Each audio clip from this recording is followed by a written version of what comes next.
Hello, ladies and gentlemen, and welcome to the REC podcast, brought to you by the REC Toycast. I'm your host, Roman Chavez, and with me as always, Eric Icarus. Eric, please follow us. Oh, okay. I mean, Jesus. Follow us on Instagram. Oh, no, I need to. Right? I'm sorry. Because you can follow us at REC Podcast. You can follow myself at Roman REC Podcast. And you can follow the Erik Icarus at gulag_J_Wielden. It's a weird way to spell Mandime / what's our other one that you... Bomb Dudes? Bomb Dudes. Man, I have a hard time remembering Bomb Dudes, and I try to say it a lot. You do? But I keep thinking Mandime. I like Mandime, too. I see you, I say Mandime, and I want a little bit of change.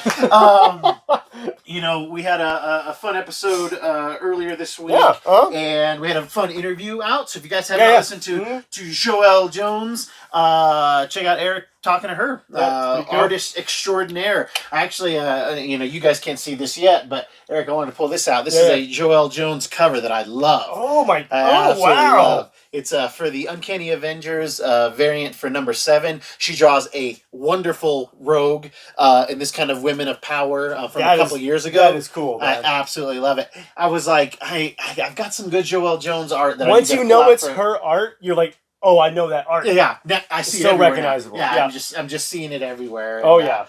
But yeah, go check out Eric's. I don't even want to say interview. Conversation. Yeah. Just a real fun conversation with Joelle Jones, and we really appreciate her taking the time out. Yeah. Dude. Let me tell you. What's up? Something you're in the comic room. It's maybe half done. It's about half done. Maybe halfway done. It's getting there, kids. It's every time I come in here, I get speechless. Yeah, more and more speechless. And guys, I'm going to be real with you. It's an embarrassment of riches. Okay, I'm very lucky to have an awesome wife who lets me collect all this stuff. But you know what? Probably my next white whale is. What's that? It's got to be an original sketch by Jim Lee. Oh. I want something that he draws for me. You'll personalize, okay. But I would take something that he's already done. Sure. But man, I don't think I'll ever going to own one. The cost on him is so high. Hey man, maybe through this we find him and he'll do it for you. Man, that would be cool. But the reason I bring it up is because the man himself, arguably one of the hardest working guys in the comic book industry. Oh yeah, big time. He's got to be going through crazy stuff, not being able to publish books right now, and all this stuff. Him and his family are quarantined, I believe, on their ranch because I'm creepy and follow them all on Instagram. Lovely family. But dude, this guy, and I might have the number wrong, but I'm pretty sure it's right. Jim Lee is doing 60 days of sketches. Okay. And he's auctioning them on eBay to benefit, COVID relief, comic book store stuff. Yeah. And I was like, oh, cool. So 60 opportunities. I'm gonna try to get in here. Yeah. Dude, I cannot sniff one of these. Why? What are they going for? Oh, within seconds, they're at $4 or $5 grand. Oh. There's one right now, and what's cool, so if you win one, you get to suggest what he draws next. Oh, okay. So it's this weird kind of pay it forward thing. Yeah. There's one up right now that's like going for $14 grand. What? Yeah. What is it? It's this one is vampire Batman trying to bite Catwoman, drawn by Jim Lee. Oh.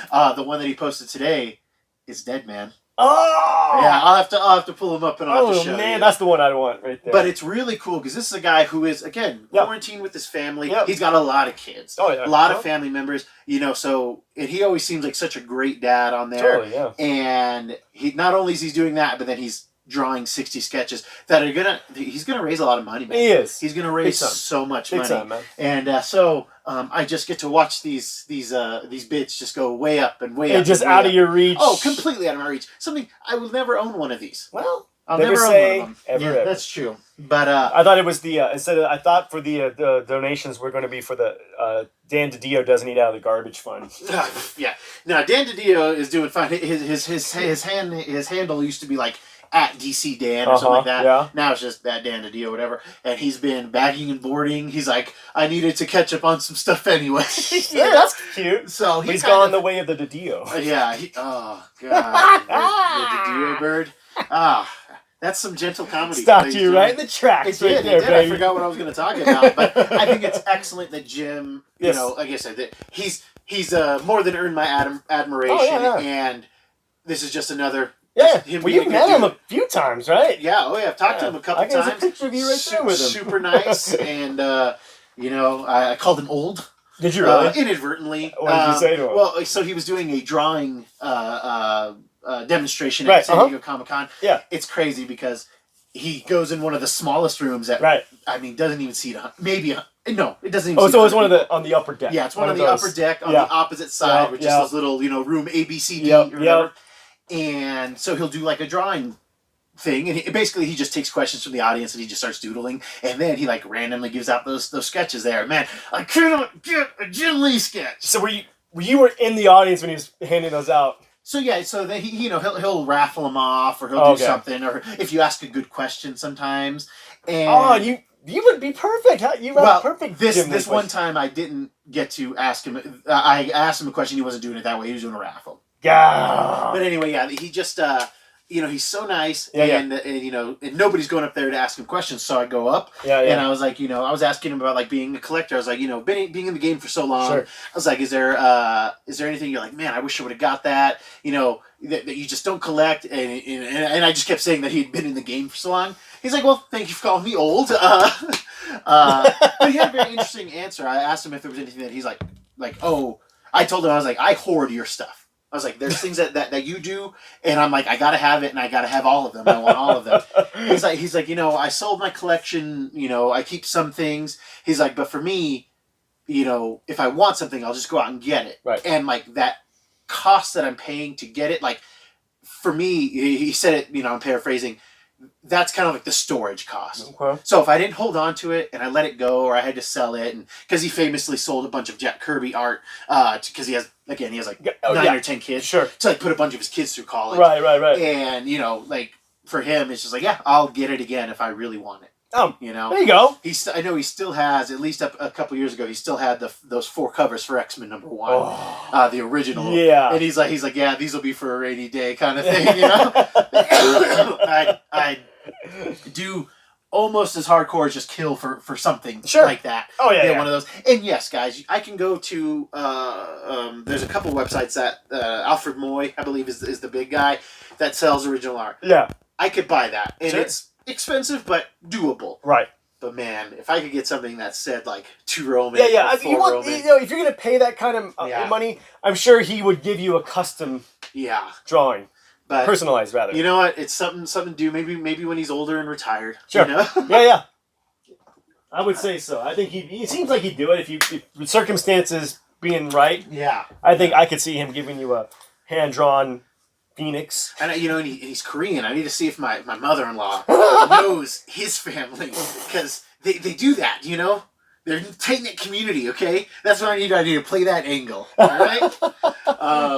Dude, did you see that really cool alternate kind of Black Widow death? Yes. For Avengers Endgame? I did, yes. Spoilers if you haven't seen it. Go check it out on YouTube or something. But it's kind of an interesting take. I'll briefly describe it for you guys. But basically, if you remember in Avengers Endgame, Clint and Natasha go to Vormir, which I don't know why you send the 2 humans to the space planet, but that's cool. And you know, in Avengers Endgame, Clint and Natasha, they have that fight, and Natasha ends up sacrificing himself so that he can get the stone. Well, in this alternate ending, they're kind of trying to figure out what they're going to do, and as they're on Vormir trying to figure out who's going to make the jump, Thanos shows up with his boys, and they just start blasting up Vormir. And so now Tasha's trying to jump and die, but you know, to sacrifice herself so that Clint can get the gem, but she's getting lit up. Yeah. And it's a really great action scene. Yeah. You know, it adds definitely more action to her death. Right. And just a really good popcorn scene. Sure. You know, she takes a bunch of shots, 3 arrows is too much, yada yada, and she jumps off. It's really cool, and it's getting a lot of traction online. They're like, this is like, I saw a bunch of comments like, this is the death she deserved, and this and that. Nope. And I think Eric and I have something to say about Big that. time. Yeah, I totally disagree with that. Yeah. I mean, granted, it looks amazing. It was a cool looking scene. Right. Shot amazing, acted well. Undercuts the entire emotional weight of what we got. Yes. You know, the scene that's in the movie, for me, honestly, is probably one of my favorite scenes in the movie. Yeah. In Avengers Endgame. the sacrifice involved in that scene, and having two friends who love each other so much, trying to prevent one of them from going over. Like, you deserve to have another chance. Yeah. It's about which one of them is going to get another chance. Yeah. And having them fight it out over it, again, it almost chokes me up now. It's such a great scene. And it's so, and again, it's the anticipation of like who's going to make the jump. Mm-hmm. And then having Natasha just kind of outsmart Clint. Yeah. And then jump, and even Clint saying "damn you" for doing this. It's like, oh, you feel it, man. Tasha what's so great about Scarlett Johansson is that she plays Black Widow. We've talked about this. Plays her differently in almost every movie. Right. She's kind of the same in all the Avengers movies. Right. But she was different in Iron Man. Sure. She's a little different in Winter Soldier. This and that, and it does show her range. I do think I'm going to play devil's advocate. Sure. That this released scene, you really feel it on her, man. And she's trying to kill herself before she dies. I know. so that it matters. Right. Because if she dies on that rock, they don't get the stone. Sure. So she's really she's going through all that pain because she wants to help save Clint. And I like what you had to say about that. Where I'm going to save because. For her, she already had her second chance, and that was being an Avenger. Right. That was Clint saving her from, not Whatever. killing. Yeah, right. Not killing her when he was most likely supposed to. Sure. Right. And she already got to live out. Like, this is the end of her second chance. It's her talking about that red in her ledger. Yes. In the first Avengers. And her doing that, being able to make that sacrifice is such a sweet thing. And I never really thought about it till you just said that. And I thought it was a great scene, man. The deleted one, but the one that they used in there, like you said, it had more emotional weight. It did, and I think it's one of the more quiet moments in the film. Mm. You know what I mean? It's all action, action, action, action, and then we get this kind of subdued fight scene. Yeah, and it's at the perfect point in the movie. Yes, to kind of slow things down and get a little more emotionally heavy. And I feel like the scene, the deleted alternate scene or whatever, it's another just action scene. You're absolutely right. You're absolutely right. It's a cool scene. Yeah, it's great. But if you're Marcus and McFeely, the way that you're showing us like just swinging it around, right, is just showing us, hey, we have this cool action scene, but we also have this very touching scene. Right. That the quiet is louder than anything else. Boom. Yes. And just the idea of dying for love. Yeah. And not it's the ultimate sacrifice. And not a physical love, not a boyfriend girlfriend love, a friendship love, a brother sister love. Right. And it's the weight to it in the one that they went with is so much heavier. The other one is cool. It has a place in another type of film. Sure. But you don't have to be loud to be heavy. Yes. Basically. Exactly. So there was more abundance in the silence than there was in all that time, blowing man. up. Oh man! Again, it doesn't make sense. It makes very little sense to have those two go to Vormir. It makes even less sense for those two to get out. Any of them to get out of a situation where they're on an alien planet. Right. And Thanos and his boys show up. Sure. It just. Yeah, those two. Yeah, what are they going to do? The weight to it. They chose correctly. Sure. They chose correctly. Big time. Yeah. And that's just so crazy. We've talked about. What would Joss's Endgame or his Infinity War Part 1, Part 2, right? What would that have ever looked like? And it's interesting to see that there's probably, I bet you there's at least 40 other minutes of Endgame that's different. Oh, big time. I bet you there's probably a whole another half of a movie. Yeah, like a B. Yeah. A B-side. Yeah, totally. Oh, yeah. And maybe we'll get it someday. Dude, we might. Because that was kind of rendered. Like, there's some... Yeah, it looks like it's done. There's some digital effects in big time. There's money was spent on that. Yeah. and it's cool. And I love, whoever the editor is, like, this has got to be this other way. Yeah, like, it's this other way. Whoever made that call... It's perfect. Yeah, it made a lot of sense. Yeah, I just want to know who... I got to go read those comments because it's like I want to know the justification. I want to know why you think that's... Again, people have their taste, and it's fine, but for me, it's almost... It's in my top 5 Marvel MCU scenes. Just like not, just all together. Mm-hmm. And not just Avengers movie, but the whole... The whole universe. Completely. It just hits you, man. It's framed so well. Yeah. You get to see Scarjo just be awesome. Just being that, while Wonder Woman is good and fun and this and that, Black Widow has no powers. Right. and this is gods and monsters and nothing we were ever trained for. Exactly. You know? Just adapting to it. And, just having to use your brain, basically. Yeah. Like, why do you fit here? Yeah. Let me show you why. Boom. And right there, I mean, again, Black Widow, Yin-Sing. Yeah. Like those two guys, like save the Marvel universe. Yeah, in the Rat. In the Rat. You know, these non-powered humans and mammals. Yeah. You know, they save the Marvel universe. Well, Eric, it puts me on a thought process, and it's a weird thing to say out loud. Sure. Dude, what are your favorite MCU deaths? What are your favorite ones? What are the ones that make you really sad? Right. That make you kind of laugh? Sure. That you're like, what was that about? Yeah. And you know what? Why don't we just go? Well, let's do some MCU, but we might. I was gonna say, can we branch out to? We might branch off into some other. And Marvel related comic book related. There you go. Deaths here. Sure. Okay. Yeah. Go ahead, man. What's your pick? You go first. Well, I don't know if I want to do my favorite. Right. Probably, again, one of the ones that means the most is Yin-Sing's death. Okay. Yeah, it's Yin-Sing or Yin-Sing. I can't remember. Yeah, the guy in the cave. Yeah, the guy in the cave saves Tony. Right. You know, because when you rewatch it, you can kind of see it coming then. But yet you didn't really pick up on it when he's like, you know, I'm going to be with my family. Right. You know, yes. Yeah, you know, like sticking to the plan. Yes. And then finding out that his family is gone. Like his plan was always to die, in there. But I think he was going to kill himself at some point. But his death got to make sense. Right. And his death saves the universe. Arguably. Saves the goddamn universe. So I think it was good that actor, and forgive me for not knowing his name, but that guy is solid. Oh yeah, and I think it was one of the best deaths of Marvel Studios in general. It's probably it's the first major death in the MCU. Yeah, because Iron Man first movie. Yes, and it's oh man, you're absolutely right. It's the wow. Yeah. Dude, that just blew my mind. Yeah. It's the first death in the MCU. I mean, aside from the soldiers. The soldiers. Yeah. So of a speaking character. Yeah, that we've got to kind of know. Like literally in that first half an hour. Yeah. The most important death of the MCU happens. It's boom right there. Wow. Yeah. Dude, I'm sorry. You just blew my mind. Yeah. I didn't even think about it like that. Yeah, it's crazy. And again, the guy is greatly acted, and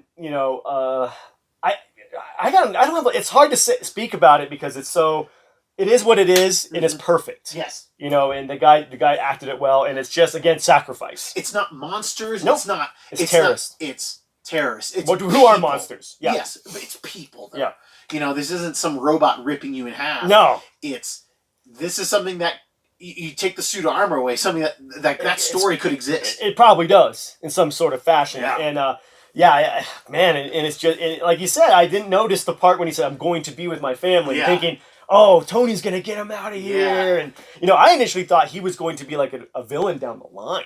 I thought Tony was going to get him out of there, and they were going to, use him to, hey, how did he get this armor up and running? You're going to tell us, and Hydra was going to get him or something. Yeah. That's what I thought was going to happen. And then that didn't happen. Yeah. And then finally, then finding out, oh, his family's dead. Yeah. And then having him make a sacrifice that mattered. Yeah. And, it was touching. Yeah. Even Tony was like, oh, man, really, dude? And, great. Good pick, man. And with the films, for the most part, I'm sure we'll get some type of resurrections. I think that they'll follow comic suit at one point. Yeah. But Yin-Sing's one of the ones that matters and will always matter. Sure. Whereas if they bring back Cap or they bring back Tony, it cheapens some of that stuff. But that's one that's going to hold. Yeah, big time. That's Uncle Ben. There Uncle you go. Ben stays dead. Yeah. Used to be Uncle Ben, Bucky, and Gwen Stacy. Uncle Ben's the only one, man. Last man sleeping. Okay? Last man resting. Yeah. Oh, man. He has been resurrected to death.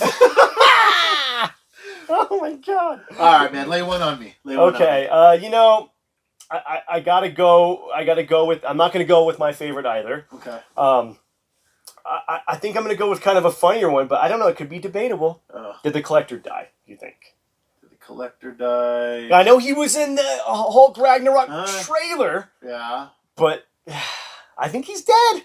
Well, Ragnarok would have taken place. That's before. true. Yeah, that's a good point. I think he's got to be. He's got to be dead. Like, there's no way. I don't think Thanos leaves him alive. No, why? Yeah, what would be the reason for that? But Thanos shows up, and the Collector's not like trying to use the stones. No, like, maybe he just gets out of there. Could be, but I think he's dead. Okay. He's an illusion, obviously. When the whole thing starts to. The illusion goes away with the reality stone, I'm assuming. Yeah, and you don't see him anymore. Yeah. He's in that tube clapping. Yeah. And he waves. Is that what it was? Was he waving? That's subtle. Yeah. He's gone. Bye. Yeah. He's waving bye to us. Yeah. I just thought it was a funny scene because it was a cool side character. Yeah. He was a fun side. I just wish we got a little more of him. I would have liked more, and I mean, in a world where we don't get to see the Collector and Jeff Goldblum, the Grandmaster. That we don't get to see them interact because they're both just so crazy. Yeah, because for those not in the know, they're brothers in the comics. In the comic books, yes. Correct? Yes. And I just thought it was funny to get him back in Infinity War. Yeah. Just for a couple seconds. Oh man, they brought him back for a second, and then him just kind of getting tortured by Thanos for a little while. Yeah. And it was kind of a cool send off. Yeah. You know what I mean? To that character, it was fitting for that character. Yeah. Just kind of he kind of falls prey to what made him. Yeah. His collection basically does him in. Yeah. Oh God. Oh sweet God. It was one of the more not necessarily funny deaths, but it wasn't like, oh, my heart's hurting because the Collector's dead. But it was a cool little send off to a nice side character, nice B character, nice send off for him. So that would be my choice. I just thought it was a cute little nod and wave to Benicio's The Collector. Oh yeah, such a cool character. Yeah, I would have liked to have seen more. Just a little more of The Collector. Yeah, big time. Yeah, because he was so I mean, the guy has no screen time. In the grand scheme of things, sure, he might have 10 minutes of screen time. Right. Between all of his appearances. Yeah. With him in Guardians, the after credit scene. Yeah. And then Avengers. And then Thor, Dark World. He's at the end. That's right. And then they give him there the stone. Possibly might be some deleted scenes with him in Ragnarok. Yeah, could be. Yeah, that's a good one. Yeah, just a nice, a little warm up because the other ones I'm bringing out are going to be pretty heavy. I'm going to give you, I think, my funniest, and I'm going to go Marvel Studios. Okay, I'm going to branch out. Cool, man. Out of the MCU. Okay. Howard Saint in Thomas Jane's Punisher movie. No! Howard Saint's death in The Punisher with Thomas Jane is so funny and such a to a fairly decent villain. A fairly decent villain. It could have been worse, right? For that movie. For what it was. Yeah. He's really, really kind of like a decent bad guy that, kind of mob bossy, Cuban cartel, whatever. Sure, whatever he is, yeah. And, he's talking all this crap. He even kills his best friend in the movie. He does. Kills his best friend in the movie. I guess that's arguably one of my funnier deaths, too, is Quentin Glass getting killed. You killed me. You killed me. What? What? Yeah, he's shocked. I like how when they're fighting, he thinks he's gonna make out with him at first. He's like, what are you doing? Go ahead and explain to the kids how he dies. So Thomas Jane's Punisher ends up beating or shooting him with the bow and arrow. No, he caps him in the leg. Caps him in the leg. Yeah, and then ties up his leg to a car. Yep. Puts it in drive, and then it just drags John Travolta into this parking lot where the Punisher has set all these explosions so that when you can see the aerial view, it makes a flaming skull. Yeah, like his logo. But Howard's being dragged slowly, and he's just and he's just Travolta's making this weird noise, and that's how he dies. It is, and it's so funny. It's the movie's okay. C minus. Okay, I'll give you that. C minus. I'll give you that. I watched it a couple times. Yeah. And of that pre MCU phase 1, yes, it's not bad. Okay, yes, back in 2004, I was like, that wasn't terrible. Yeah. I did say that. Yeah. They had the great homage to the Russian fight scene from Garth Ennis's run. Mm-hmm. My favorite part of the Howard Saint death though is the lead up to it. When he shoots him in the leg, and then Thomas Jane's Punisher is like, I made you kill your best friend. Yeah. I made you kill your wife. And then John Travolta's like, you killed my son. And then you hear that explosion. He's like, both of them. And that just would have been funny if you Oh my god, I was dying when he did that. It was too funny for me. I made you kill your grocery store attendant. I made you kill your dentist. That guy you like at the Walmart greeter. I made you kill him too. Yeah. Yeah, just really pushing the envelope there. Oh man, I really thought he wasn't a. Yeah, he was. That was a good choice. Good job. I mean, branching out of the MCU. Yeah. Yeah. There's some really good deaths because we could talk about one that's not funny. It's not supposed to be funny, but it's funny to me and you. Okay. It's from the first Sam Raimi Spider-Man. Okay. Uncle Den's death. Uncle Den's Beth, huh? Sorry, I'm just choking up. Yeah. Uncle Ben's death from the Sam Raimi Spider-Man from 2002? We'll go 2001. Is it 2001? No, it's 2.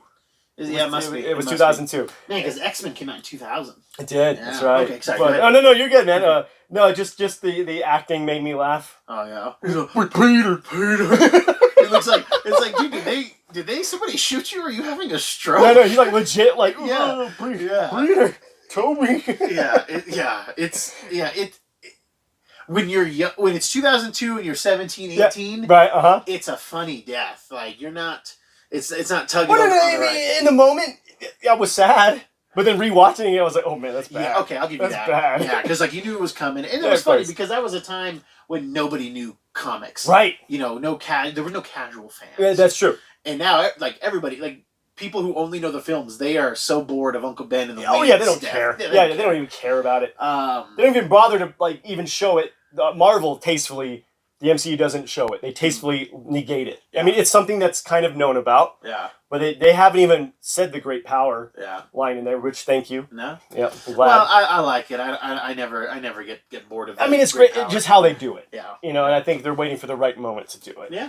And that just it's unintentionally funny just because of the acting. Yeah. Peter. It's like, Jesus, do you have peanut butter in your mouth? Were you shot mid PB and J? Oh, sorry. R.I.P. Uncle Ben. R.I.P. Arguably my favorite death. Yes. It's the most interesting. Is Ultron's. I love Ultron's death in there. His talk with the Vision. That's you're the last one. You know, well, I thought you would be the last one. You were supposed to be the last one. You know, it's such a great few minutes of just existential. Yeah. What it means to be. Yeah. Sentient. What it means for a machine to be alive. To have life, even for a short time, and then actually going through all the steps of dying. In those 2 minutes, now that you bring it up, the bargaining, the grieving, I didn't even think about that. That's a good pick, man. And then, him having to realize in those final moments that he had so much power to maybe do good. Yeah. And then Vision shows him this isn't. Well, it even calls back to the church scene where he's talking about he's like you even use them to supplant yourself. What do you call them? Children. They're meant to end you. Right. Well, he makes Vision. And there you go. There's more. There's just so much to that scene. Yeah, Joss is the master at those, man. And layers. The layers, man. My favorite. One of my favorite quotes is in that scene when he and Ultron's like, you're so naive, and then Vision's like, well, I was born yesterday. Yes. Yeah. Dude, that hit me. I was like, wow. Yeah. Oh yeah. And when he's like, paraphrasing when he basically says that they're going to destroy themselves, and he says a thing isn't beautiful because it lasts. Right? Yeah. Oh yeah. Dude, man, that's just great writing. Oh my god! It makes me miss Joss's writing. Dude. I know. Just still really hoping to get some Joss X-Men stuff. Yeah. But yeah, that's just such a strong death scene for sure. And if they left it open to that, he could not be dead. Oh yeah, so Ultron could be out in the ether somewhere. Out in the ether. We might get him back. Getting his annihilation on. That's a good pick, man. Thank you. I'm going my favorite. Favorite as in what I mean. Is the death of Yondu. Of course. I knew you were going to pick that. You knew that one? Okay. Oh, yeah. I mean, everybody, if you haven't seen Guardians of the Galaxy Volume 2, then, sorry for spoiling this for you, but Yondu passes away, saving Peter Quill's life, who, the reason it's my favorite is because I went and saw this movie with my dad. He was sitting right next to me. and I love my dad very much, but just Yondu saying, hey, I'm sorry I didn't do any of this right. Yeah. I'm just damn happy that you're my boy. Yeah. Just those kind of things, and him having to make the sacrifice for Peter. Yeah. He may have been your father, but he wasn't your daddy. Yeah. Oh. Yeah. Yeah, it's so good. It's just when we get all those cool moments where like, I'm Mary Poppins, y'all, and and just well acted by Chris Pratt and I feel terrible. Michael Rooker. Rooker, yeah. Just perfectly acted by those two. And then the send-off is what really kills it for me, is when that Cat Stevens song starts playing, Father's Son starts playing, and it's just, and then the Ravagers show up, and it's just, I just remember sitting there with my dad and just kind of looking over at him. And he's just engaged in the movie, and just really appreciating that I have my dad still. And it was, sorry I'm getting choked up, but it was really hit me right there. It was like the first time that one of those movies actually hit me like on a personal level. And it was just, it was a perfect pacing, perfect scene for me. Yeah. Oh, just so in my mind, the death to the funeral, to his redemption. Yeah. To Yondu's redemption, because he was kicked out of the Ravagers, right? Yeah. Because he was too hardcore. No, because he was dealing kids. Is that what it was? Yeah. The thing is, so I mean, he's a child trafficker. Yeah. So I guess guess he doesn't know. Right. He dodoesn't know that the kids he's delivering to Ego, he's killing them. Yeah. Then he found out before he dropped Quill off. So that's when he stops. But it's like he doesn't explain that to the the Ravagers. Right. He doesn't feel he has to. Right. And that's why they kind of like boot him. But he gets his own little send off and everything. Yeah. Such a. I could have gone one more. Sure. Where like Yondu's a part of the Guardians. He was at that point. Boom. I mean, they were advertising it like he's in the Guardians, but then again, that's. I would say maybe Joss had a little, like he was talking to James Gunn, like, hey, you know what you should do? Yeah, that's true. Yeah, he doesn't.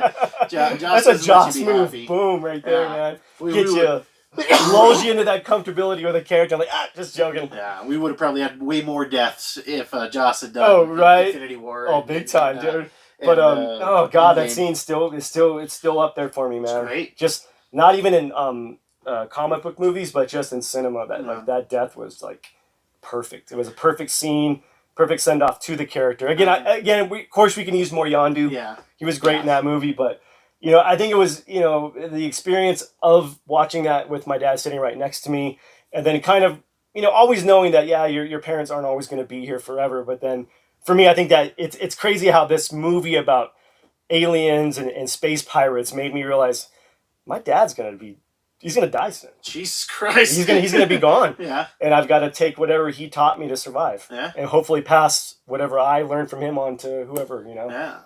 So it was a heavy existential moment in this theater watching Volume 2 of Guardians of the Galaxy. Yeah, man, it sounds like you were going through some stuff. I think I was. And it's funny because I'm a harsh critic of Volume 2. You are. And that's arguably, when we were having our show a couple weeks ago, I didn't hate it, but it's definitely a scene in a movie you didn't care for. Much better than the whole movie. Than the rest of the film. Yeah, it's part of its, a sum part are bigger than a whole. I don't know. The sum are bigger than the parts. The parts are bigger than the sum. There you go. And that was that was definitely a part. Yeah, good pull. I figured you would do that one. We could collaborate on the biggest MCU death, Tony Stark. Yeah, man, that's rough. That's rough. We could go tandem on that one. I think it was such an interesting. We've been waiting for Tony or Steve to die for several things.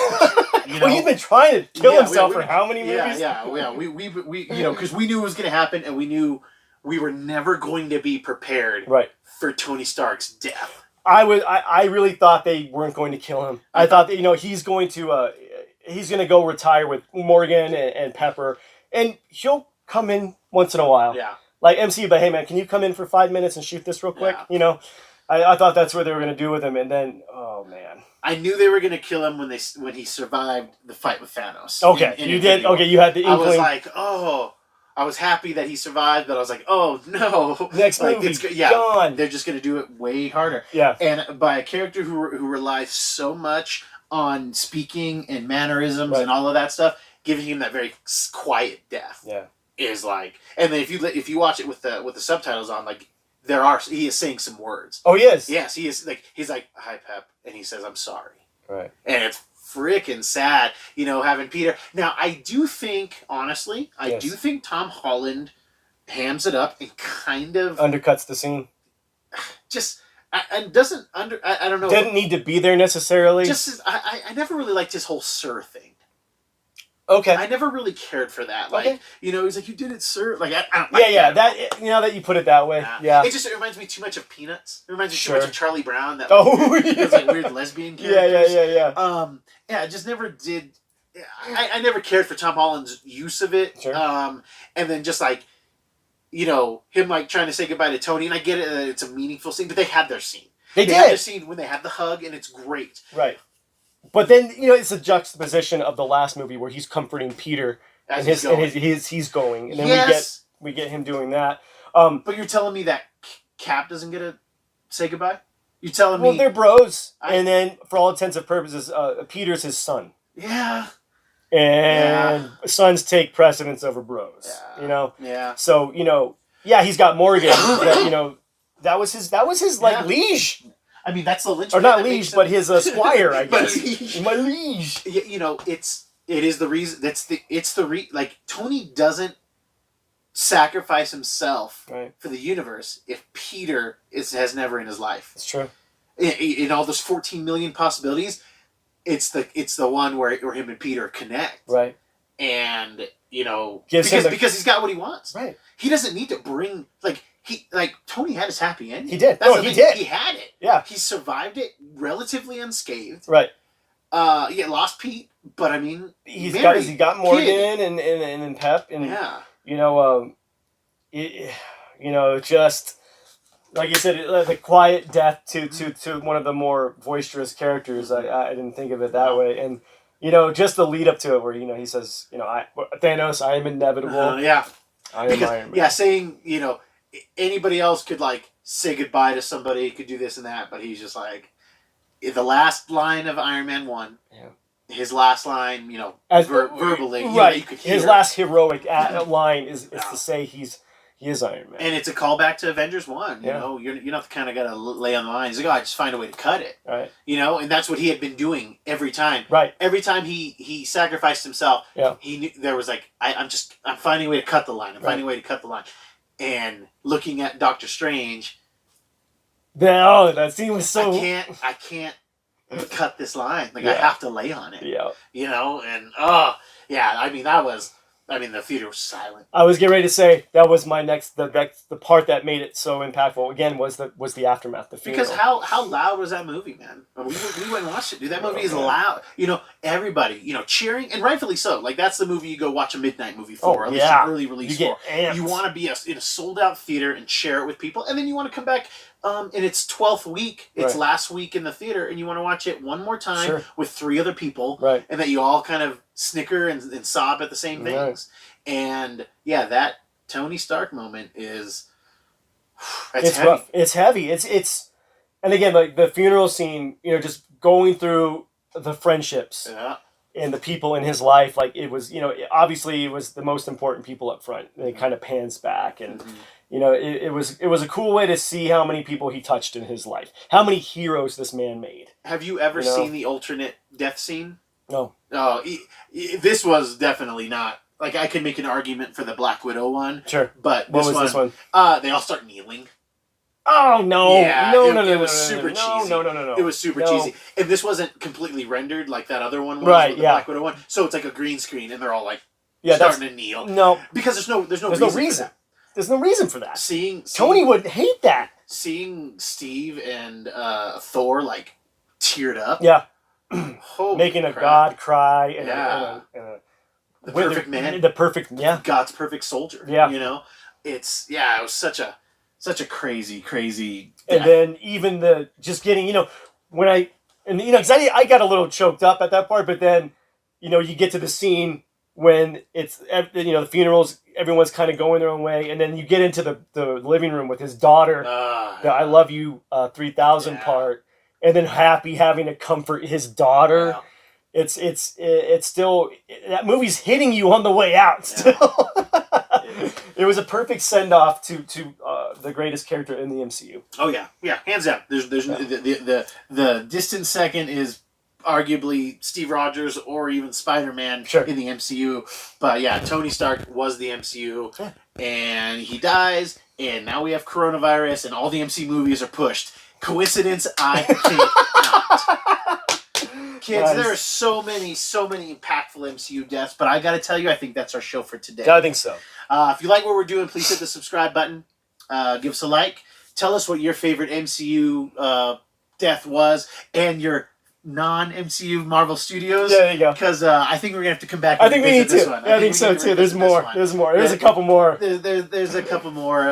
If you want to give an honorable mention. Man, I say do it. Let's do Elektra from the Daredevil movie. That's exactly what I was gonna say. Because the scene itself is great. You know, when she gets pays homage to the Frank Miller book. Yeah, great homage. But when Ben Affleck stay with me, it's like, oh my god, it's so bad. It's so bad. Yeah, that's definitely. Yeah, let's leave it at that. We'll leave it at that one. I'm gonna do one. Do it. Toad in X-Men 1. Oh my god! What happens when Toad gets hit by lightning? What? The same thing that happens to everything else. Lightning powers. Oh, kids, thank you guys so much for listening. Like I said, subscribe, like, tell your friends. I have been your host, Roman Chavez. I'm still Erik Icarus. And man, he's bumming me out with his Yondu thing. We'll catch you on the next show.